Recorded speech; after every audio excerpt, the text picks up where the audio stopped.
ونصلی ونسلم علی رسولہ الکریم۔ عبدالرؤف المناوی رحمہ اللہ ایک شافعی فقی اور محدث گزرے ہیں۔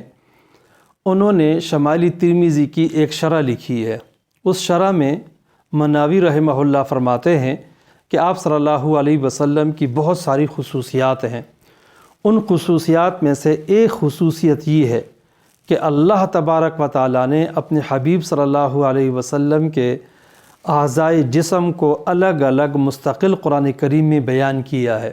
مثلا اللہ تبارک و تعالیٰ فرماتے ہیں الم نشرح لک صدرک، سینے کا ذکر آیا، الذی انقض ظہرک، پشت کا ذکر آ گیا، اور نزل بہ الروح الامین علی قلبک، آپ صلی اللہ علیہ وسلم کے قلب مبارک کا ذکر آیا، فلا تجعل یدک مغلولۃ الی عنقک، آپ صلی اللہ علیہ وسلم کے ہاتھوں کا ذکر آیا۔ دو جگہ اللہ تبارک و تعالیٰ نے نبی کریم صلی اللہ علیہ وسلم کے زبان کا ذکر کیا ہے، لا تحرک بہ لسانک لتعجل بہ فانما یسرناہ بلسانک۔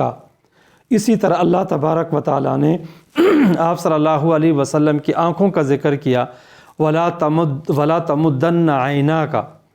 اسی طرح آپ صلی اللہ علیہ وسلم کے چہرے کا ذکر آیا ہے، اللہ فرماتے ہیں قد نرا تقلب وجہک فی السماء۔